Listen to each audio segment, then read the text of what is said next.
Индискиот премиер Нарендра Моди од утре во официјална посета на Соединетите Американски држави. Мартин Николовски од Гласот на Америка го имаме на линија. Мартин, светските медиуми известуваат за пречекот на индискиот премиер во Белата куќа. Зошто Моди добива ваков третман?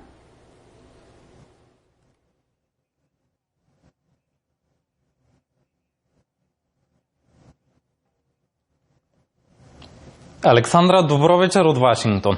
Точно е дека не секој државник во посета на САД добива ваков третман.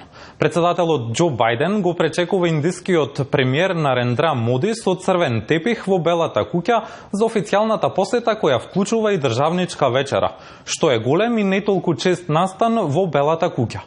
Моди е всушност трета личност на која председателот Џо Бајден има упатено ваква највисоко рангирана и најпрестижна покана за посета на Белата куќа по францускиот и јужнокорејскиот председател. На вашето прашање зошто тој добива ваков третман, причините се повеќе. На 2 децении администрациите на САД ја третираат Индија како клучен партнер. Но Бајден има и други причини за почеста со црвениот тепих. Да ја зајакне улогата на Индија во регионот, за да се спротистави на Кина и да ја оттргне неговата држава од набавките на руско оружје. Посетата на Моди доаѓа откако Вашингтон и Њу Делхи порано овој месец подпишаа меморандум за соработка во одбраната за следните неколку години. Потек што САД се надеваат дека ќе ги зајакне индиските амбиции за производство на оружје. Локалните медиуми објавија дека за време на неговата посета Моди ќе подпише договор од $3 милиарди за купување на повеќе од 20 вооружени беспилотни летала Предатор за надзор долж границата на Индија со Кина и Пакистан.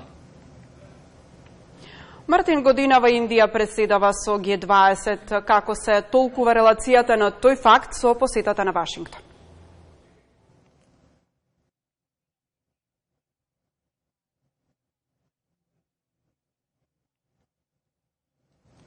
Александра, како што кажавте, Индија годинава ќе биде домаќин на самитот на групата 20. Агендата нема да биде лесна, пред се поради интересите на така наречениот глобален југ, земјите со главно низок и среден приход. На посетата во Вашингтон, Бајден се очекува да се консултира со Моди за пристапот на Г7 до глобалниот југ, што делумно се заснова на загриженоста на големиот отпечаток на Кина низ светот во развој, од причина што тоа создава неодржливи нивоа на долг за инфраструктура во некои земји, како и влијанието на Пекинг врз транспортот и ретките минерали.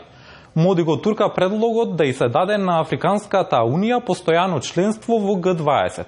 Потегот би можел да биде стратешки за враќање на изгубените позиции што ги приграбиле Кина и Русија, кои воспоставиле бизнис релации со 55 членки на групата.